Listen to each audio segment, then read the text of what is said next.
से टर्म्स हैं और ये जानना हमको ज़रूरी है, क्योंकि मैं ये टर्म्स बार बार यूज़ करूंगा और आपको पता होना चाहिए कि मैं किस कंटेक्स्ट में बात कर रहा हूं, आपको मतलब पता होना चाहिए, तब आप समझ पाओगे। तो स्टार्ट करते हैं। सबसे पहले बात करते हैं वल्नरेबिलिटी की, जो बहुत ज़्यादा यूज़ होगा, सबसे ज़्यादा यूज़ होता है। वल्नरेबिलिटी का मतलब मैंने पहले भी बताया हुआ है, एक कमी, एक वीकनेस जो हम लोग एक्सप्लॉइट कर सकते हैं। एक्सप्लॉइट मतलब जो जिसका हम लोग फ़ायदा उठा सकते हैं। एक वीकनेस है उस सिस्टम में। जैसे मान लेते हैं कि मेरे पास एक घर है जिसमें एक दरवाज़ा है और एक खिड़की है। तो लेकिन दरवाज़ा जो है वो ब्लॉक है, मतलब वो लॉक्ड है, उसके ज़रिए आप अंदर नहीं घुस सकते। लेकिन जो खिड़की है वो बंद है, लेकिन आप उसको तोड़ के घुस सकते हो। खिड़की में कोई लॉक वगैरह नहीं है। तो ये जो खिड़की है ना, वो मेरी वीकनेस है। इस खिड़की का यूज़ करके कोई मेरे घर के अंदर घुस सकता है। खिड़की को तोड़ के घुस सकता है भले, लेकिन घुस तो सकता है। तो ये जो खिड़की है वो मेरी वीकनेस है। तो यही एक वल्नरेबिलिटी होती है सिस्टम में, एक ऐसा पॉइंट जो आप ढूंढ सको और उसका फायदा उठा के सिस्टम में घुस सको। तो वो बहुत सारी टेक्नोलॉजीज हो सकती हैं, बहुत सारे ऐसे मिसकॉन्फ़िगरेशन हो सकते हैं कोड में भी, वो हम लोग बाद में देखेंगे। अब आगे बढ़ते हैं थ्रेड पे। थ्रेड क्या होता है? जो मतलब जो चोर मेरे घर के अंदर घुसेगा खिड़की को तोड़ के, वो एक थ्रेट है मेरे लिए। जो आदमी या जो एलिमेंट मेरी कमी का फायदा उठाता है, मतलब मेरी वल्नरेबिलिटी का फायदा उठाता है, वो एक थ्रेट है। तीसरी चीज है रिस्क। मतलब मेरे घर के अंदर तो वो घुस गया है खिड़की तोड़ के, अब उसके बाद मेरे घर के अंदर घुस के वो कर क्या रहा है? मतलब पैसे चुरा रहा है, या बल्ब चुरा रहा है, या लाइट बंद करके चला जा रहा है, या बस देख के चला जा रहा है जो भी कर रहा है वो डैमेज है, जो उसके ऊपर है वो कर सकता है वो। तो किस हद तक नुकसान पहुंचा सकता है वो डिपेंड करता है कि कितना ज्यादा फायदा उठाया जा सकता है मेरे घर के आने के बाद, मेरे घर आने के बाद। तो वही है, मतलब डैमेज, कितना डैमेज हम लोग पहुंचा सकते हैं, नुकसान पहुंचा सकते हैं, तो वो रिस्क होता है। चौथी चीज है एसेट। अब मैं मतलब जो मेरे घर में घुसा है वो मेरे घर में क्या क्या कर सकता है? मतलब मेरे पास एक एसेट है तिजोरी, उस तिजोरी के अंदर मेरे पास बहुत सारे गहने हैं।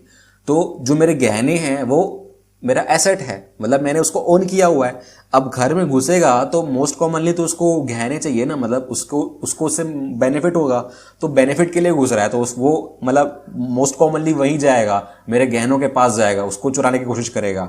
तो मेरा एसेट है वो, जो चीज मेरे को एक्सप्लॉइट करने के बाद मेरे को चाहिए, मतलब हैकर को चाहिए, तो वही चीज को मैं एसेट बोलता हूं। और फिर आता है बग।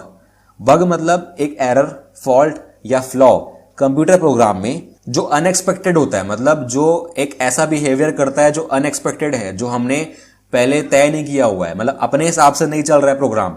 एक बग के कारण अपना प्रोग्राम सही नहीं चलता है। तो बग एक मतलब आप इसको वल्नरेबिलिटी नहीं बोल सकते हो। बग और वल्नरेबिलिटी में डिफरेंस होता है।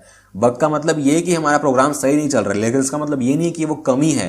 मतलब फॉर एग्जाम्पल, मैं चाह रहा हूं कि मेरा जो प्रोग्राम है वो 2 नंबर्स का सम मतलब देगा, 2 नंबर्स को उठाएगा, सम करेगा, मतलब ऐड करेगा और मेरे को रिटर्न करेगा।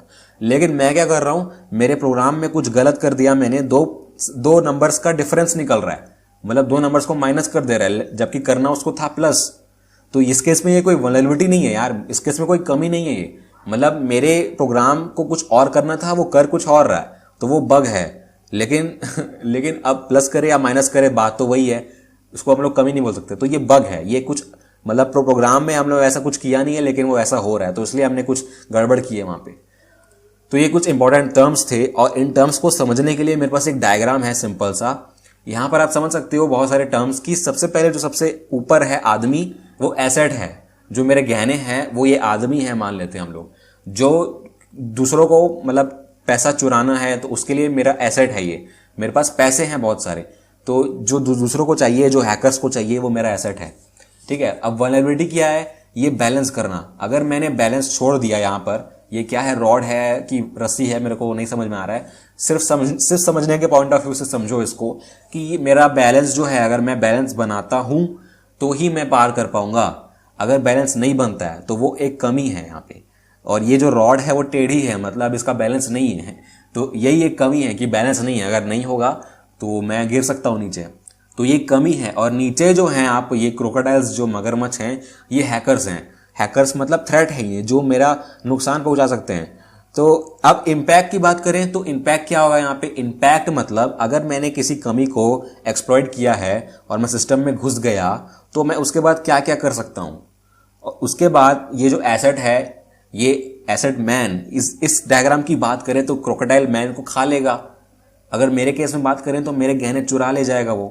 तो यही काम है यार। इम्पैक्ट का मतलब है कि आप उसके बाद क्या क्या कर सकते हो चुराने के बाद या घुसने के बाद। तो यही है, ये सिंपल सा डायग्राम है आपको समझाने के लिए। आई होप आपको समझ में आ गया होगा।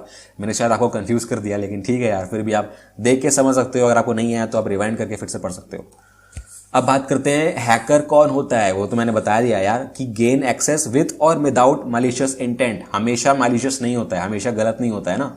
तो हैकर सही भी होता है, एथिकल भी होता है और फिर ब्लैक हैट भी होता है।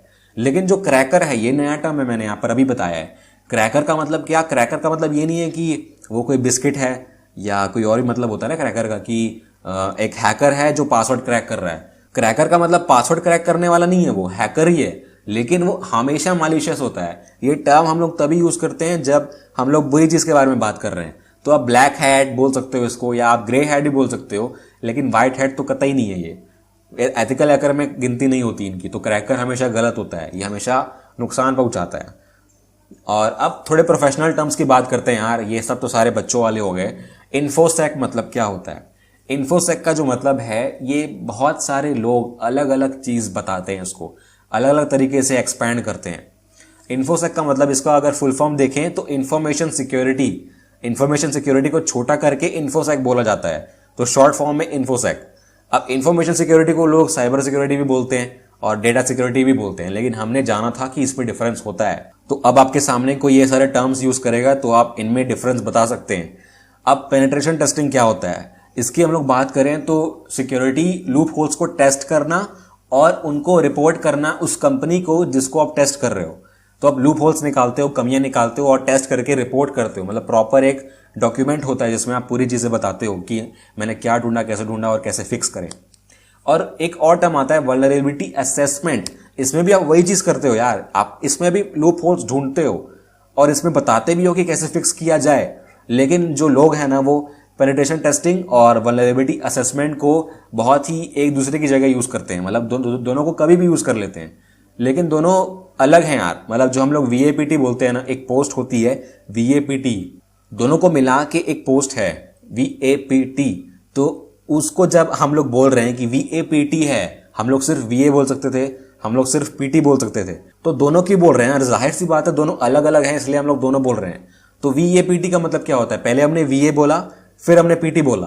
तो VA मतलब पहली चीज का मतलब ये है कि हम लोग ये बताते हैं कि हम लोग सिस्टम में कैसे घुस सकते हैं। हम लोग यहाँ पर स्कैन करते हैं सिक्योरिटी के लिए, वल्नरेबिलिटी स्कैन करते हैं, हम लोग टूल्स यूज करते हैं, ऑटोमेटेड टूल्स यूज करते हैं यहाँ पे। तो हम लोग को पता चलता है कि कौन कौन सी कमी है। लेकिन उसके बाद हम लोग पेनिट्रेशन टेस्टिंग करते हैं कि उस कमी का यूज करके किस हद तक मैं उस सिस्टम के अंदर घुस सकता हूं, मतलब किस हद तक पेनिट्रेट कर सकता हूं। तो पहले मैंने VA में कमी ढूंढी और फिर PT में मैंने ये पता लगाया कि उस कमी का यूज करके कितना ज्यादा अंदर घुस सकता हूं मैं। जैसे कोई अगर इंजेक्शन का बग है तो इंजेक्शन से मैं कौन कौन सी डेटा निकाल सकता हूं डेटाबेस से, वो मैं PT में बताता हूं। लेकिन जो कमियां ढूंढने का काम होता है वो VA में होता है। तो ये बेसिक डिफरेंस है यार। इसके बारे में हम लोग डिटेल में बात करेंगे जब आगे बढ़ेंगे। यहाँ पर आप सिर्फ इतना समझो कि एक जैसा नहीं होता है, लेकिन आप बोल सकते हो काफी हद तक एक जैसा, अगर आपको ऊपर ऊपर से बात करनी है। लेकिन हम लोग प्रोफेशनल्स हैं तो हम लोग नहीं बोलेंगे एक दूसरे के। साइबर एस्पियोनेज, जिसके बारे में मैंने पहले ये टर्म यूज किया था, आपको उस टाइम समझ में नहीं आया होगा। अब समझते हैं कि ये होता क्या है। स्पाइंग का मतलब पता है आपको कि किसी पे नजर रखना, उसके परमिशन के बिना किसी की प्राइवेसी को भंग करना। उसको मतलब आप किसी के दरवाजे के पीछे रह के उसकी बातें सुन रहे हो या दीवार के पीछे से सुन रहे हो, तो ऐसे करके जो वो चीज कर रहा है इंसान, जो भी कुछ कर रहा है, आप उसको सीक्रेटली फॉलो कर रहे हो, तो वो स्पाइंग होती है। उसने परमिशन नहीं दी है आपको यार, कोई कौन परमिशन देगा कि हमको स्पाई करो, आ जाओ। लेकिन यही चीज है यहाँ पर, spying to gain illicit access to confidential information. तो बड़ी बड़ी जो कंपनीज होती है ना, या गवर्नमेंट भी बोल लो आप, एक दूसरे के प्रति जो नुकसान करने की जो क्षमता होती है, जो माइंडसेट होता है ना खुन्नस निकालने का, उसके लिए करते हैं हम लोग स्पाइंग करते हैं कि उन लोग कर क्या रहा है एक्चुअल में, उन लोग ऑपरेट कैसे करते हैं, उनकी सीक्रेटली बातें सुनते हैं कि यार ये तो बस डिस्कस कर रहे हैं प्लान्स के बारे में, इसकी बिजनेस स्ट्रेटजी क्या है, इसका बिजनेस मॉडल क्या है, इसका बी प्लान क्या है, ये कैसे काम कर रहा है। तो अगर हमको दूसरी कंपनीज का बिजनेस प्लान पता चल जाता है तो हम उसको यूज कर सकते हैं कि हमारा मतलब उसको डिस्ट्रॉय करने के लिए भी यूज कर सकते हैं, उसको डिग्रेड कर सकते हैं, या फिर हमारा खुद का सेल्स बढ़ा सकते हैं। तो ये सब चीज़ें इन लोग करते हैं, बहुत ही चीप चीज़ें होती हैं, ये बिल्कुल भी सही नहीं है, लेकिन फिर भी आजकल होता है ये। और मतलब पूरा स्पाइंग पे बेस्ड है यार। आप दूसरों के आसपास जाके छुप करके उनको मतलब उनको देखते रहते हो कि ये क्या कर रहे हैं। अब एक्सप्लॉइट्स क्या होते हैं? ये कुछ ऐसे कोड्स होते हैं, मतलब कोड का बंडल भी हो सकता है, सॉफ्टवेयर भी हो सकता है। ये अटैकर को मदद करते हैं किसी कमी को मतलब किसी कमी का फायदा उठाने के लिए। फॉर एग्जाम्पल किसी सिस्टम में आपको कोई बग मिलता है, मतलब बग ही नहीं, यहाँ पर आपको कोई वल्नरेबिलिटी मिलती है, तो उसको एक्सप्लॉइट करने के लिए आप एक्सप्लॉइट्स यूज करते हैं। एक्सप्लॉइट्स यहाँ पर एक नाउन है, मैं वर्ब और नाउन दोनों बोल रहा हूँ यहाँ पे। पहला जो एक्सप्लॉइट बोला मैंने वो वर्ब है, दूसरा जो बोला मैंने वो नाउन है। तो एक्सप्लॉइट कुछ कोड्स होते हैं यार, जैसे कोई CVE होता है, उसके बारे में अगर आपको पता नहीं है तो बाद में बात करेंगे यार। लेकिन कुछ कोड्स का यूज करके ये कमियों का फायदा उठाते हैं और सिस्टम को पूरा हैक कर लेते हैं, पूरा फायदा उठा लेते हैं उसका। तो एक्सप्लॉइट्स के बारे में बाद में बात करते हैं, तो आपको अच्छे से समझ में आ जाएगा। यहाँ पर कुछ फॉर्मल डेफिनेशन आप पढ़ सकते हैं। तीसरी चीज है स्क्रिप्ट किडी। स्क्रिप्ट किडीज मतलब आपने ये नाम सुना होगा, जब आपको कोई बोल रहा होगा कि आप हैकिंग सीखना चाहते हो तो आपको स्क्रिप्ट किडी नहीं बनना है। क्यों नहीं बनना है? क्योंकि जो स्क्रिप्ट किडीज होते हैं ना, उसके पास कोई स्किल्स नहीं होती हैं। उनके पास स्किल्स सिर्फ इतनी होती हैं कि हमको वाईफाई हैक करने के लिए कोई टूल दे दो, हम उससे हैक कर लेंगे, या फेसबुक हैकिंग का टूल दे दो, हम उससे हैक कर लेंगे। तो न्यूबीज होते हैं वो लोग, नूब्स होते हैं हम लोग बोल सकते हैं। या तो मैं उनको बोलता हूं यार आप जीनियस नूब्स हो, आपको आता सब कुछ है लेकिन कुछ नहीं आता। तो उन लोग सो कॉल्ड हैकर्स होते हैं। उन लोग क्या है, दूसरों के टूल्स यूज करते हैं, बने बनाए। मतलब कोई हैकिंग का टूल बना दिया किसी ने, कोई एक्सप्लॉइट बना दिया, या कोई मतलब काली लिनक्स में कोई कमांड लाइन का टूल बना दिया है, तो उसको यूज करते हैं और बोलते हैं कि मैं हैक कर लिया सिस्टम को मैंने। उन टूल्स में कुछ नहीं होता यार, सिर्फ एक दो कमांड टाइप करो और बहुत स्ट्रेट फॉरवर्ड होते हैं और टूल्स आपको बहुत हद तक हैक करके दे देंगे, मतलब खुद ही पूरा काम कर लेते हैं। तो इनका कोई काम नहीं रहता। तो यही है किडीज, इनके पास कोई प्रोग्रामिंग की नॉलेज नहीं है, बस इन लोग अपने आप को हैकर बोलते हैं बने बनाए चीजों के साथ।